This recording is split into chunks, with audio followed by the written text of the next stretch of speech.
अस्सलाम वालेकुम। प्रोग्राम 10 में खुश आमदीद। मैं हूं इमरान सुल्तान। एक और मशकूक पुलिस मुकाबला और स्क्रिप्ट वही, यानी मुलजिम छुड़ाने के दौरान पुलिस जो है वो मुलजिम को लेकर जा रही थी जाए वक़ुआ पर मुख्तलिफ तहकीकात के हवाले से कि इस दौरान मुलजिम के साथियों ने उसको छुड़ाने की कोशिश की और इस दौरान जो क्रॉस फायरिंग हुई उसमें मुलजिम हलाक हुआ, जबकि मुलजिम जो है वो अपने ही साथियों की फायरिंग से हलाक हुआ। तो आज का ये वाक़या जो कि मैं बता रहा हूँ, एक हाई प्रोफाइल केस था। अमीर बालाज कत्ल केस के मरकजी मुलजिम तैफी भट्ट जो कि आज जिनको हलाक कर दिया गया।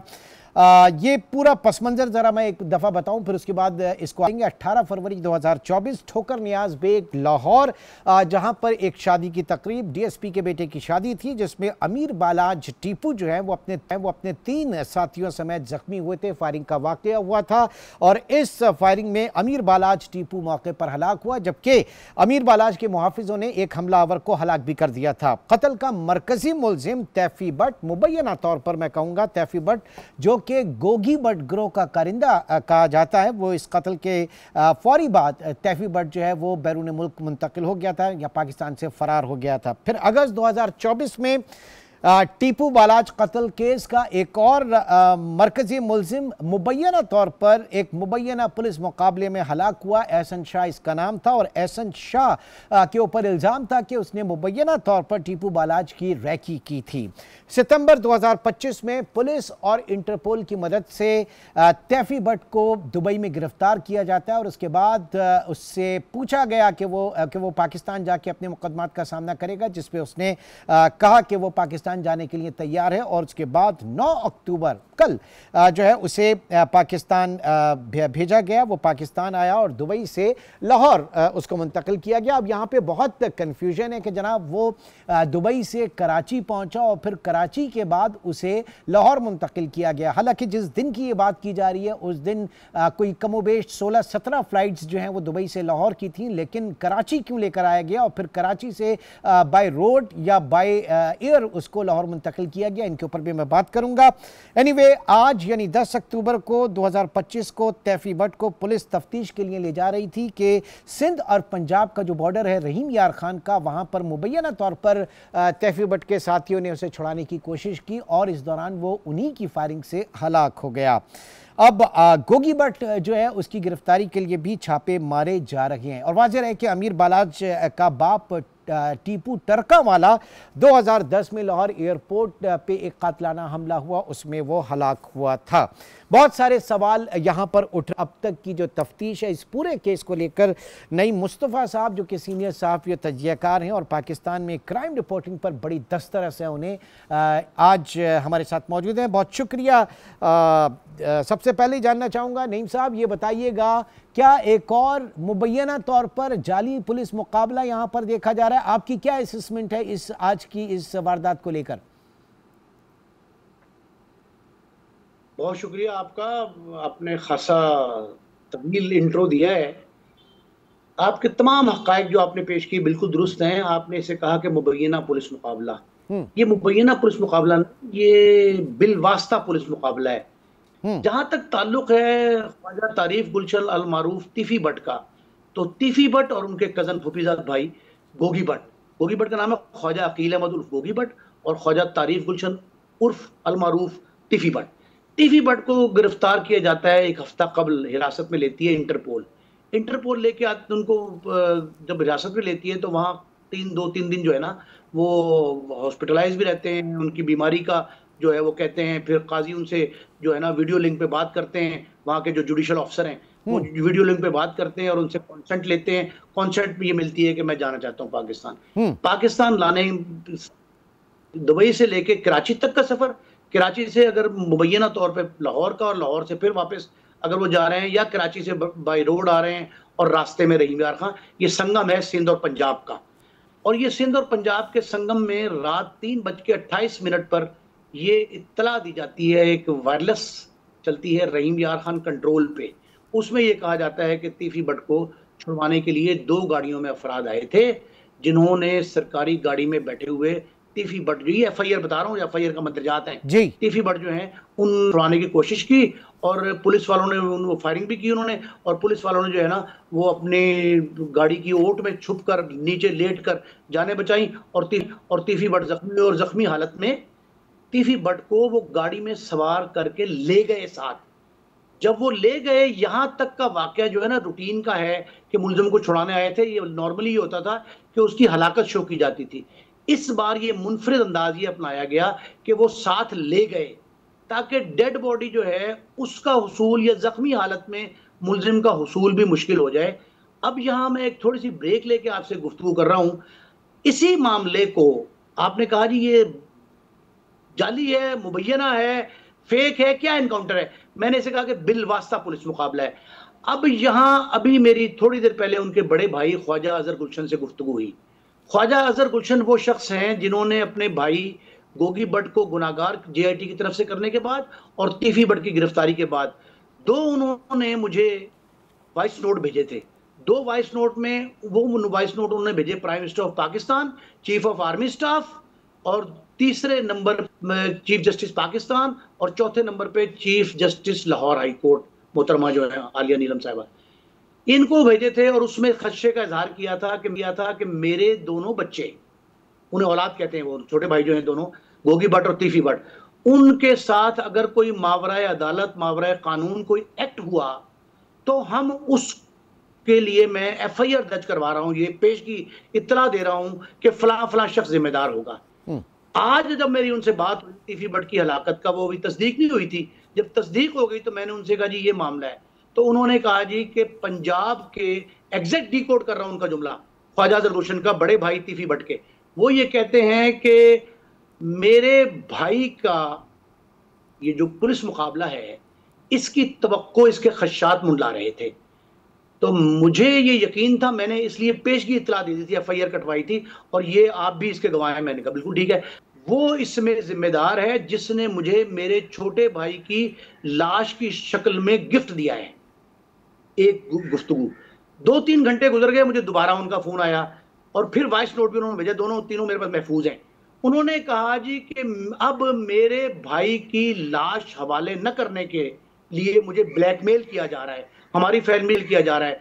बहुत बड़ी तादाद में लोग जो तीफी भट्ट मरहूम हैं उनके घर में मुतासरा खानदान के साथ ताज़ियत के लिए जमा हैं, और डेड बॉडी का हमें नहीं बजाया जा रहा, बल्कि मुझे एक पैगाम दिया है पुलिस वाले ने आके कि मुझे फोन आया है, ये द्रोग पर गर्दन रावी, वो कहते हैं ख्वाजा अजहर गुलशन के मुझे मेरे पुलिस वाले ने आके वहां बताया घर में, जब हम हमारे पंजाब में कहते हैं फूड़ी, इजहार ताज़ियत के लिए, पुरसे के लिए जो सफ़े मातम बिछाई जाती है, वो कहते हैं कि वहां एक शख्स आया है पुलिस अफसर, वो ये कहता है कि मेरी हुई है, तो उन्होंने कहा जी कि हम लाश सिर्फ एक सूरत में देंगे, अगर ख्वाजा अजहर गुलशन साहब वॉइस नोट हमें दें कि हम कोई कानूनी कार्रवाई नहीं करेंगे इस बिलवास्ता एनकाउंटर के खिलाफ, तब हम लाश देंगे। एक उन्होंने कहा। दूसरी ब्लैकमेलिंग और दबाव मुझ पे ये है कि मेरे छोटे भाई गोगी भट्ट जो जमानत पे हैं और उनकी तारीख पीर के रोज है जी, पेशी जो है अदालत में पीर के रोज है,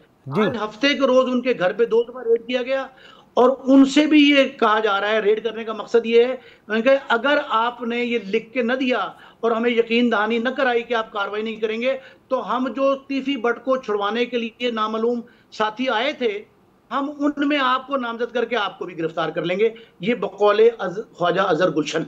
ओके, अच्छा अब ये बताइएगा, ये वाकया पुलिस मुकाबला कहें नहीं, आप ये बताइएगा इस खबर की तस्दीक, क्योंकि सुबह जो है वो बहुत टॉक ऑफ द टाउन ये स्टोरी थी और कहीं से कंफर्म नहीं हो पा रही थी, तो ये पुलिस ने ये खबर कहां से इसकी तस्दीक हुई, पहले तो ये मैं जानना चाहूंगा।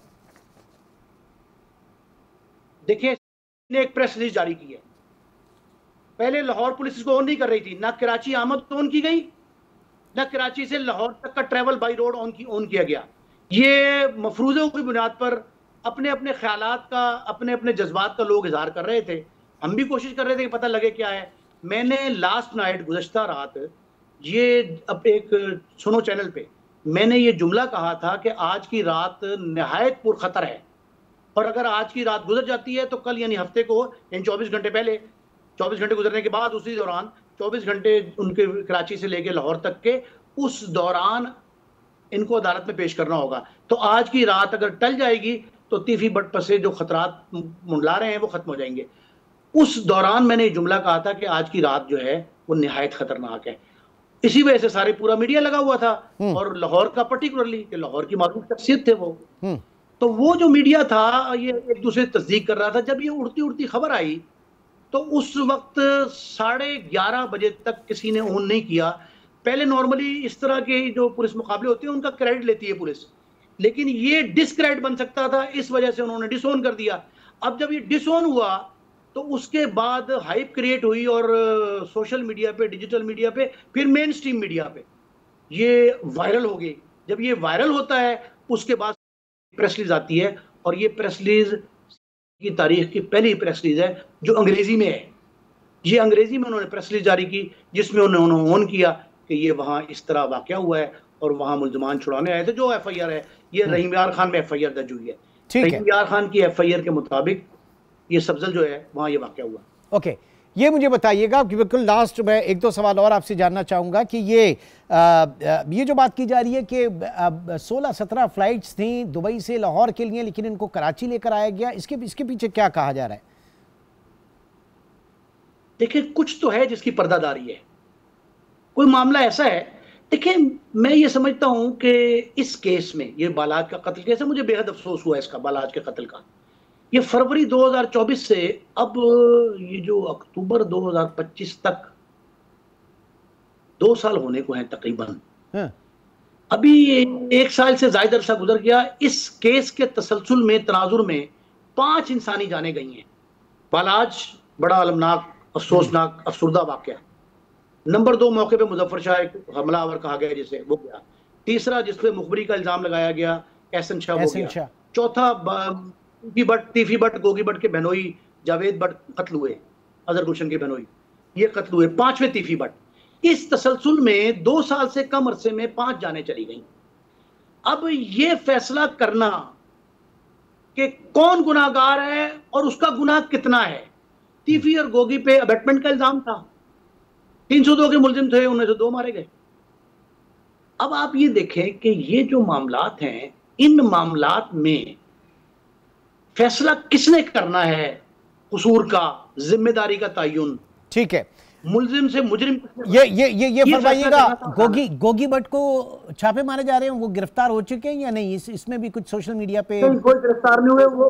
वो मेरी उनसे गुफ्तगू हुई है, वो किसी महफूज मुकाम पे हैं, लेकिन वो कहते हैं कि मुझे दबाव का सामना है।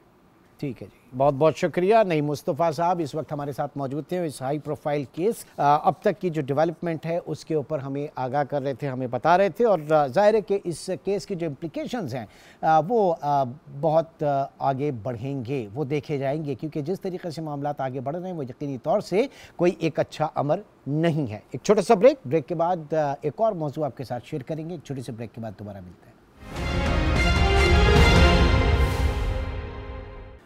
Welcome back. पाकिस्तान में दहशतगर्दी की हालिया लहर और वाज़ेह सबूत इस बात के कि किस तरह से इंडियन प्रॉक्सीज जो हैं वो अफ़गानिस्तान में पाकिस्तान के ख़िलाफ़ मुतहर्रिक नज़र आ रही हैं, और उन सब से बढ़कर पाक फ़ौज का दहशतगर्दों के ख़िलाफ़ किसी भी हद तक जाने का अज़्म। एक ऐसे वक्त में जो इस वक्त अफ़गान तालिबान हुकूमत है उसके वज़ीर ख़ारजा जनाब मुत्तकी साहब जो है वो इस वक्त दौरे भारत पर हैं। अब पाकिस्तान में किस तरह से देखा जा रहा है अमीर मुत्तकी के इस दौरे को, और ज़ाहिर है कि जब कभी भी भारत और अफ़गानिस्तान मिलते हैं तो उनके बाहमी ताल्लुकात जो है उनका नुक्ता नज़र एक ही होता है कि किस तरीके से पाकिस्तान को नुकसान पहुंचाया जाए। इस अहम इशू पे मैं बात करूंगा। इस वक्त हमारे साथ मौजूद हैं ब्रिगेडियर राशिद वैद, दिफाई तज्ज़ियाकार, और उनके साथ सलमान जावेद साहब भी मौजूद हैं जो कि माहिर हैं बैनुल-अक़वामी उमूर के। सलमान साहब आपका भी बहुत शुक्रिया।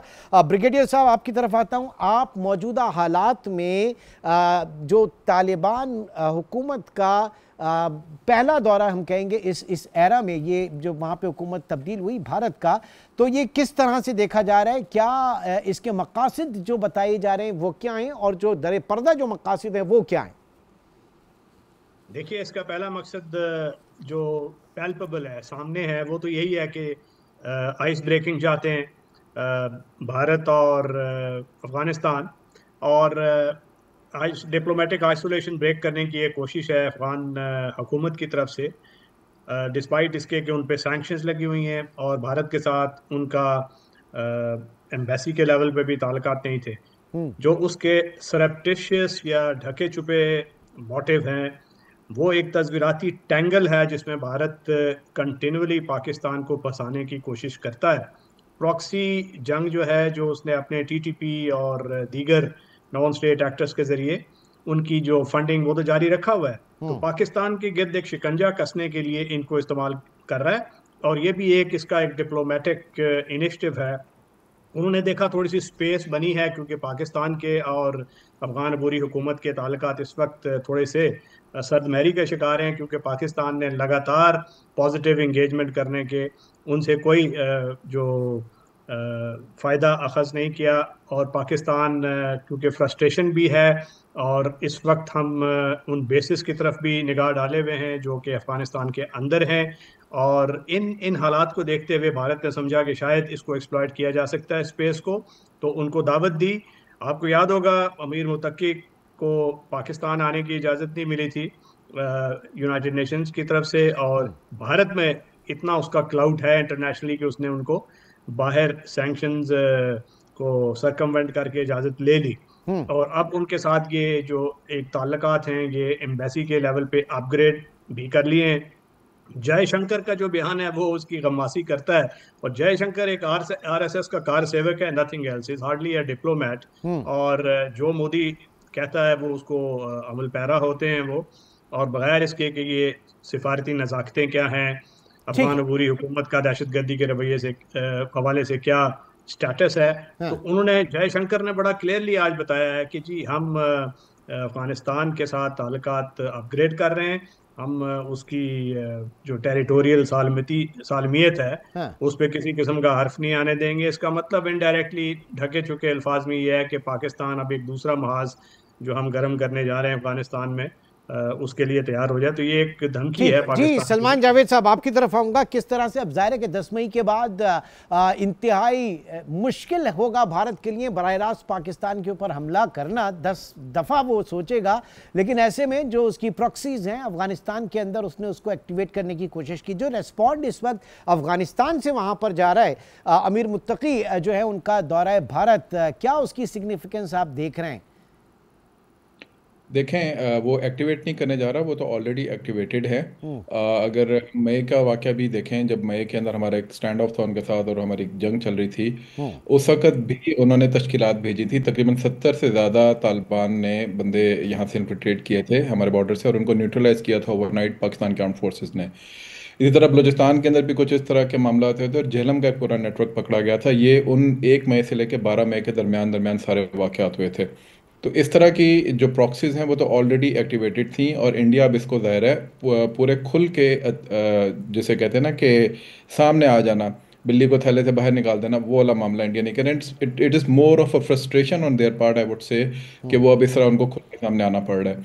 दूसरा ये कि आज मैंने बड़ी अच्छी ट्वीट पढ़ी, और मैं इसको बड़ा फ्रस्ट्रेटेड होकर देख रहा था सारी चीज़ों को, कि जी के तालिबान के साथ इतने अच्छे रवाबित होने के बावजूद और उनको इतना फैसिलिटेट करने के बावजूद, at the end of the day वो जाके इंडिया का उन्होंने चुना है अपना मामला। लेकिन वो जो ट्वीट थी वो बड़े मज़े की थी, और उसमें उन्होंने लिखा हुआ था कि पाकिस्तान जो है वो फॉरेन पॉलिसी डिक्टेट कर रहा है अब इंडिया की और अफगानिस्तान की, which is actually very right. क्योंकि इस वक्त पूरी दुनिया में जो इस वक्त जग हसाई है मई के बाद इंडिया की, उसके बाद जो ऑप्शन उसके पास बचते हैं वो अफगानिस्तान और इस तरह के कुछ ममालिक बचते हैं जिनके जरिए पाकिस्तान को जिच करने की शायद कोशिश करने में लगा हुआ है। उसको भी अच्छा, इससे पहले भी ये हरकत वो कर चुके हैं। आज से 10 साल 11 साल पहले अजीत डोवाल का एक बहुत मशहूर लेक्चर है जो कि बहुत दफ़ा हमारे चैनल्स पे भी चला है, और उसके ऊपर उसमें उसने ये बात की है, बाकायदा एक पूरा पॉलिसी स्टेटमेंट दिया था कि अगर हम तालिबान को डील करना चाहेंगे तो हम मदरसा देवबंद जो है उसके ज़रिए उनको हम डील कर लेंगे, we will tackle them the way we like. ये उसके अल्फाज थे, कोट एंड कोट।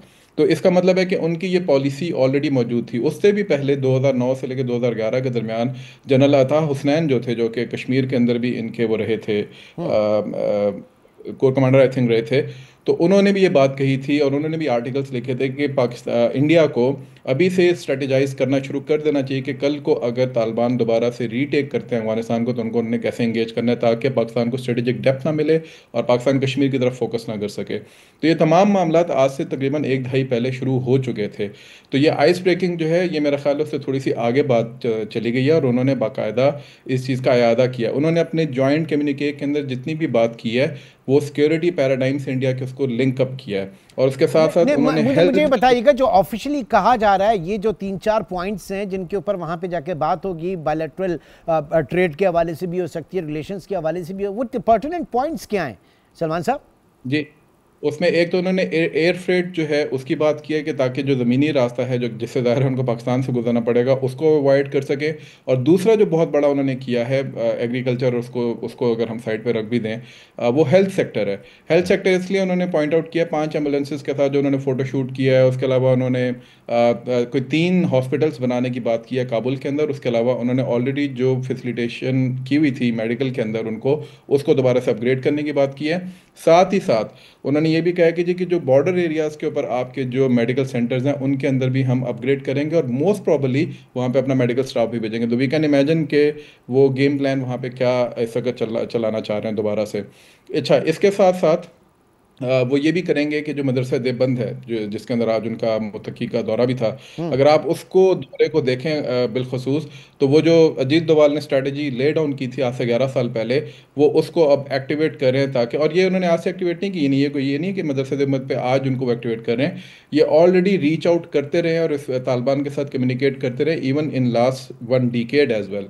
और इसके ज़रिए उन्होंने एक जिसे कहते हैं सॉफ्ट कॉर्नर वो तालिबान के अंदर उनका मौजूद था। तालिबान जो है उनको कभी आप बात करें तो वो ये कहते हैं जी कि हमने अपनी पूरी तहरीक के अंदर जब हम नाटो और यूएस फोर्सेस के खिलाफ लड़ रहे थे तो हमने कभी भी इंडियन एसेट्स को या इंडियन इंटरेस्ट को अफगानिस्तान के अंदर हर्ट नहीं किया।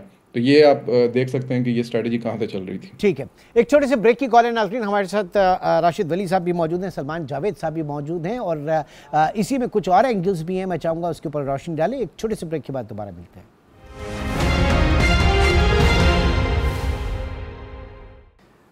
प्रोग्राम में एक बार फिर खुशामदीद कहेंगे। राशिद वली साहब, आपकी तरफ आता हूँ। बीच में हालात काफ़ी बेहतर कहे जा रहे थे और स्पेशली ये कहा जा रहा था कि अब चीन जो है वो बीच में आया है और उसने समझाने की कोशिश की है और पीसी पैक जो है वो भी अफ़गानिस्तान की तरफ जाएगा, तो पूरा खित्ता जो है वो एक पीस की तरफ जाएगा, प्रोग्रेस की तरफ जाएगा।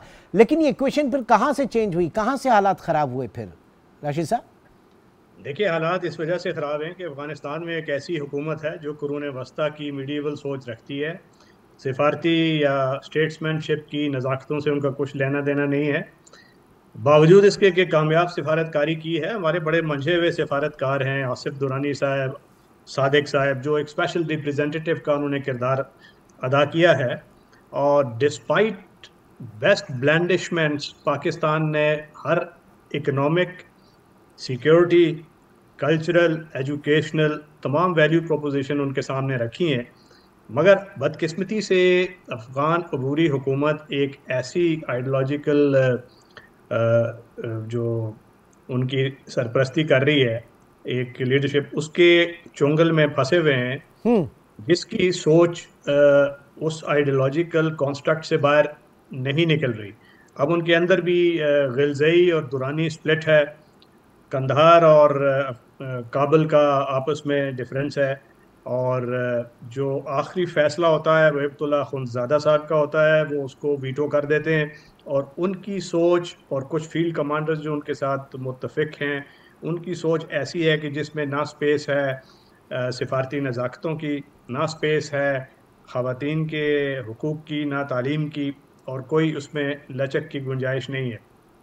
और अब ऐसा लग रहा है कि अफ़गानिस्तान के अंदर भी कोई इंटरनसीन कॉन्फ्लिक्ट शुरू होगा, क्योंकि इस तरह इनके जो मुख्तलिफ धड़ेबंदियाँ हैं। नहीं तो क्या वो किसी रिजीम चेंज की तरफ जाएगा? जी बिल्कुल, मेरा ख्याल है जा सकता है।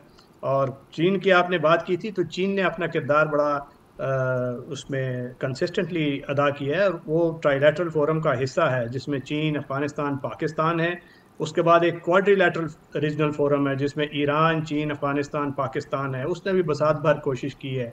और इसके बाद एक मॉस्को फॉर्मेट है, जिसमें मॉस्को है, सेंट्रल एशियन स्टेट्स हैं जो इमीडिएट नेबर्स हैं अफगानिस्तान के, उसमें तुर्की और यूएई को भी ऑब्जर्वर का स्टेटस हासिल है, और वो फोरम भी नाकाम हो चुका है। उसने भी बेहतरीन कोशिशें की हैं कि अफगान अबूरी हुकूमत को ये बावर करवाया जाए कि नॉन स्टेट एक्टर किस्म किस्म का वो ETM देख लें आप, IMU देख लें, अलकायदा देख लें, बिल्कुल। SKP देख लें, तो वो उसके अंदर एक हैचरी बन चुका है दहशतगर्दी की, मगर वो उस पर सरफे नज़र करते हैं इस वजह से कि वो आइडियोलॉजिकली इनके साथ हैं, और वो समझते हैं कि इनके ऊपर अगर हाथ डाला तो हमारी जो आइडियोलॉजिकल असास है पूरी रियासत की उसको जख्म पहुंच सकती है। एग्जैक्टली इस मैं किस्म की यही सोच के सवाल साथ सलमान जावेद साहब, अब ये जो नॉन स्टेट एक्टर्स हैं, चाहे वो TTP है, TTA है या ISS है, ये मुझे बताइएगा ये खुद कितने बड़े दर्द सर बन चुके हैं इस वक्त अफगान ऊपरी हुकूमत के लिए, क्योंकि जाहिर है कि ये इसको 1 इंच भी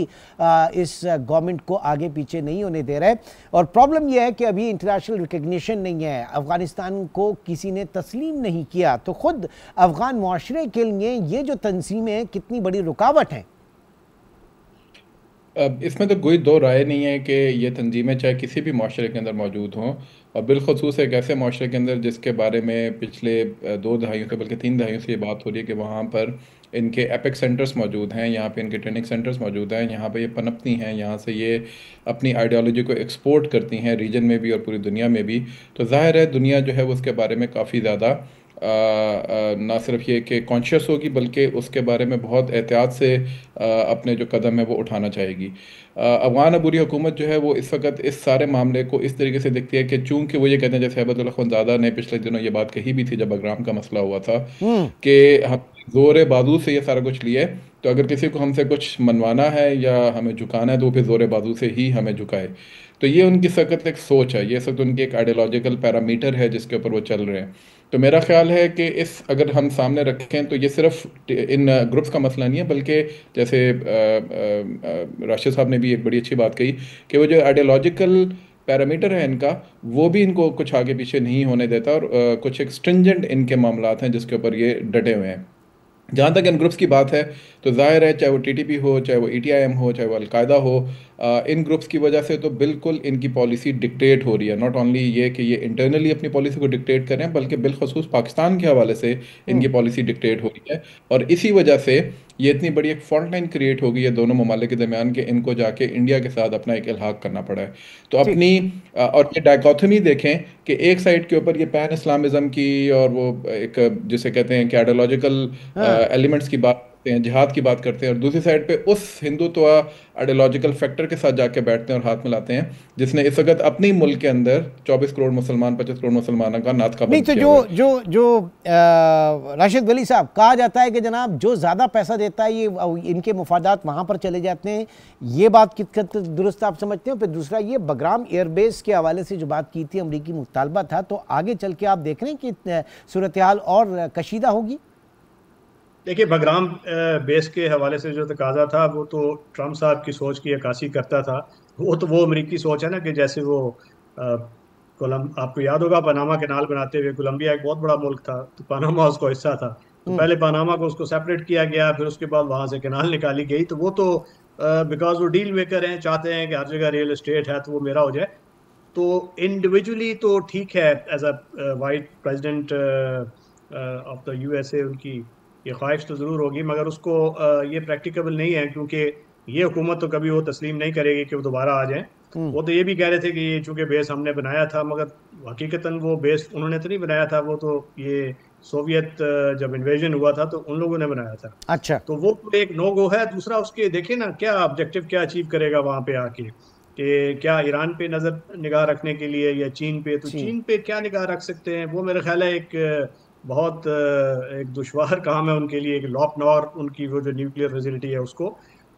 चीन अब बहुत आगे निकल गया है, मेरा नहीं ख्याल कि उसका, बट ये ख्वाहिश ज़रूर है अमेरिका की कि ये जो वैक्यूम है, जो जियो पॉलिटिक्स का centre of gravity south Asia से इंडो पैसिफिक में शिफ्ट हुआ था और यहाँ बिल्कुल उसने एक वैक्यूम छोड़ दिया था, तो उसको चीन ने पुर किया। फिर रूस का असर रसूख हो गया सेंट्रल एशियन स्टेट्स की वजह से, ईरान तो वैसे ही यहाँ पे उसका दायरा इख्तियार है नॉर्दर्न जो इलाके हैं अफगानिस्तान में। तो अमेरिका ये अब चाहता है, ये सोच है वाइट हाउस में कि इस वक्त हमें काउंटर टेररिज्म के हवाले से पाकिस्तान के साथ कोऑपरेशन करनी चाहिए, और अफगानिस्तान में भी जितना हमारा असर व रसूख हो वो बेहतर है, क्योंकि ये हम छोड़ नहीं सकते वैक्यूम के दीगर कुव्वतें इसको आके पुर करें। तो अफगानों का जहाँ तक ताल्लुक है, वो तो इंडिया से पैसे लेके पहले भी प्रॉक्सी वॉरफेयर कर रहे हैं। एग्जैक्टली दोबारा उनको वो पैसे देगा तो वो उनके साथ हो जाएंगे और जाहिर है कि मैनेज कर। ठीक है जी, बहुत बहुत शुक्रिया ब्रिगेडियर राशिद वली रिटायर्ड और सलमान जावेद साहब, आप दोनों का बहुत शुक्रिया। बात सिर्फ इतनी है कि